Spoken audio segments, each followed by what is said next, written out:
इस वीडियो में हम समझेंगे सार्वजनिक हित दृष्टिकोण। शुरू करते हैं। 1 परिचय।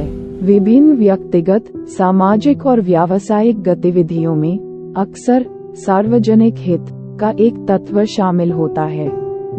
विधायिका, कार्यपालिका, न्यायपालिका, नागरिक समाज और मीडिया सहित समाज के कई कलाकार सार्वजनिक हित के नाम पर हस्तक्षेप करते हैं। सार्वजनिक हित का तात्पर्य मूलतः यह विचार करना है कि आम जनता के लिए क्या अच्छा है। हालांकि सार्वजनिक हित के रूप में लेबल किए गए हस्तक्षेपों में कभी कभी व्यक्तिगत हित छिपे हो सकते हैं। कानून, विनियम और विभिन्न अभिनेताओं द्वारा हस्तक्षेप सार्वजनिक हित की रक्षा के लिए हैं। 2. सार्वजनिक हित की अवधारणा। सार्वजनिक हित की अवधारणा प्राचीन और मध्ययुगीन काल से चली आ रही है, लंबे समय से अस्तित्व में है।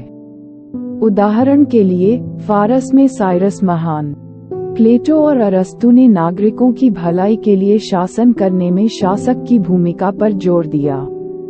भारतीय संदर्भ में कौटिल्य का अर्थशास्त्र और तिरुवल्लुवर का तिरुक्कुरल भी लोक कल्याण के प्रति राज्य के दायित्व पर प्रकाश डालते हैं।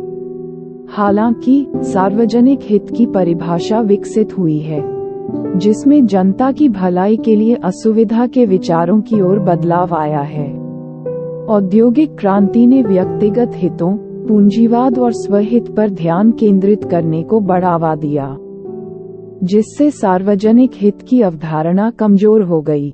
समकालीन समय में सार्वजनिक क्षेत्र में निजी क्षेत्र के सिद्धांतों पर ध्यान केंद्रित करते हुए न्यू पब्लिक मैनेजमेंट जैसे दृष्टिकोण के साथ सार्वजनिक हित की धारणा विकसित हुई है। सार्वजनिक हित एक अवधारणा है जिसे परिभाषित करना चुनौतीपूर्ण हो सकता है और इसे सार्वजनिक कल्याण, सार्वजनिक भलाई, सार्वजनिक सेवा और सामान्य भलाई जैसे शब्दों के साथ परस्पर उपयोग किया जाता है। 3. सार्वजनिक हित के दृष्टिकोण। सार्वजनिक हित दृष्टिकोण ने 20वीं शताब्दी में विद्वानों का ध्यान आकर्षित किया है, लेकिन इसकी परिभाषा पर विद्वानों के बीच कोई सहमति नहीं है। कुछ विद्वान वैज्ञानिक कठोरता की कमी का हवाला देते हुए सार्वजनिक हित की अवधारणा को खत्म करने का लक्ष्य रखते हैं। सार्वजनिक हित का मानक सिद्धांत इसे आम भलाई के आधार पर सार्वजनिक नीतियों के मूल्यांकन के लिए एक नैतिक मानक के रूप में देखता है। सहमतिवादी सामुदायिक दृष्टिकोण बहुसंख्यक हित या बातचीत की सहमति पर ध्यान केंद्रित करते हैं। प्रक्रिया सिद्धांत राजनीतिक प्रक्रिया के आधार पर सार्वजनिक हित को परिभाषित करते हैं, जिसके माध्यम से नीतियां बनाई जाती हैं, जिसमें समग्र, बहुलवादी और प्रक्रियात्मक मॉडल शामिल हैं। 4. सार्वजनिक हित के प्रति उत्तरदायित्व। सार्वजनिक सेवा में लगे पेशेवरों को लोकतांत्रिक मूल्यों, पारस्परिकता, स्थिरता और विरासत पर ध्यान केंद्रित करते हुए सार्वजनिक हित का ध्यान रखना चाहिए। वर्तमान जिम्मेदारियों में लोकतांत्रिक मूल्यों को कायम रखना और आपसी हितों को सुनिश्चित करना शामिल है। भविष्य की जिम्मेदारियों में स्थिरता, भावी पीढ़ियों के हितों पर विचार करना और सांस्कृतिक और ऐतिहासिक विरासतों को संरक्षित करना शामिल है। लोक सेवकों की भूमिका एजेंट, राजनेता, प्रबंधक और संरक्षक के रूप में कार्य करना है। चुनौतियों में भ्रष्टाचार, पूर्वाग्रह, अज्ञानता, त्रुटि और डेमोगोगुरी शामिल हैं। 5. सार्वजनिक हित की खोज। राज्य द्वारा सार्वजनिक नीतियों, कानूनों और विनियमों के माध्यम से सार्वजनिक हित को आगे बढ़ाया जाता है। कानूनों और नीतियों का मूल्यांकन सार्वजनिक हित की प्राप्ति के संदर्भ में किया जाना चाहिए, जो हमेशा व्यक्तिगत हितों के अनुरूप नहीं हो सकता है।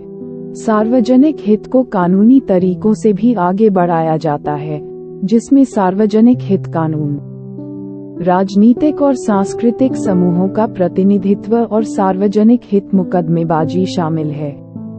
मीडिया, सार्वजनिक स्वास्थ्य। सुरक्षा से संबंधित मुद्दों पर रिपोर्टिंग और गलत कामों को उजागर करके सार्वजनिक हित को आगे बढ़ाने में भूमिका निभाता है। 6. सार्वजनिक हित दृष्टिकोण की आलोचना। सार्वजनिक हित की अवधारणा को इसकी स्पष्ट परिभाषा की कमी और इसकी अस्पष्ट प्रकृति के कारण आलोचना का सामना करना पड़ा है। एंथनी डाउन्स और विलियम निस्कैनन जैसे विद्वानों ने तर्क दिया है कि राजनेताओं और नौकरशाहों पर हमेशा अपने स्वार्थ के ऊपर सार्वजनिक हित को बढ़ावा देने के लिए भरोसा नहीं किया जा सकता है। कुछ विद्वानों जैसे एंथनी डाउन्स और फ्रैंक जे सोराओफ ने इस अवधारणा को अस्पष्ट, मूल्य युक्त, काल्पनिक और समूह आवास नीतियों के साथ असंगत के रूप में खारिज कर दिया।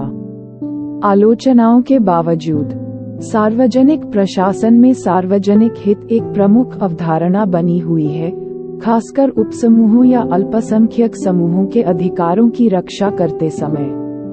आपको इस वीडियो के नोट्स pmkclasses.blogspot.com पर मिलेंगे। लिंक विवरण बॉक्स में दिया जाएगा, कृपया इसे देखें। धन्यवाद।